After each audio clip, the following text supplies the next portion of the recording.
प्राचीन काल की बात है, जब देवी सती ने अपने पिता दक्ष प्रजापति के यज्ञ में अपने जीवन का त्याग कर दिया था। तब भगवान शिव अत्यंत दुखी और क्रोधित हो गए। वे हिमालय पर्वत पर जाकर तपस्या में लीन हो गए। समय बीतता गया। इसी बीच पार्वती, जो हिमालय पर्वत के राजा हिमावन और रानी मैना की पुत्री थीं, उन्हें अपने पूर्व जन्म की स्मृतियों को पहचान लिया। पूर्व जन्म में वे ही देवी सती थीं और उन्हें पता चल गया कि उनका उद्देश्य भगवान शिव से पुनः विवाह करना है। पार्वती ने अपने माता पिता से भगवान शिव से विवाह की इच्छा व्यक्त की। राजा हिमावन और रानी मैना ने इस प्रस्ताव को स्वीकार कर लिया और पार्वती ने भगवान शिव को प्रसन्न करने के लिए कठोर तपस्या प्रारंभ कर दी।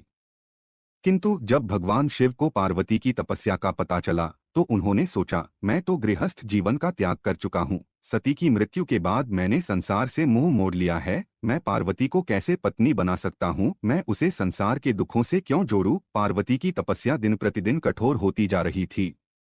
वह भूखे प्यासे रहकर केवल भगवान शिव की आराधना में लगी रहती थीं। उनकी इस भक्ति और समर्पण को देखकर सारे देवता और ऋषि मुनि प्रभावित हुए, परंतु भगवान शिव अब भी मानने को तैयार नहीं थे। एक दिन भगवान विष्णु स्वयं भगवान शिव के पास आए और बोले, हे महादेव, पार्वती की तपस्या असाधारण है।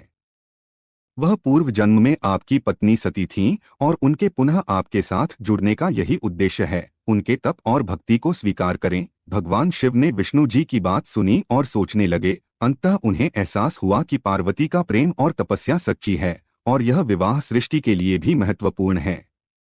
उन्होंने पार्वती की तपस्या को स्वीकार कर लिया और अपने हृदय की कठोरता को पिघला दिया। भगवान शिव ने पार्वती के समर्पण और भक्ति के सामने झुकते हुए उनसे विवाह करने का निश्चय किया। इस प्रकार देवी पार्वती और भगवान शिव का विवाह संपन्न हुआ, जिसने सृष्टि को एक नई दिशा दी और उनके मिलन की कहानी आज भी भक्तों के लिए प्रेरणा का स्रोत है।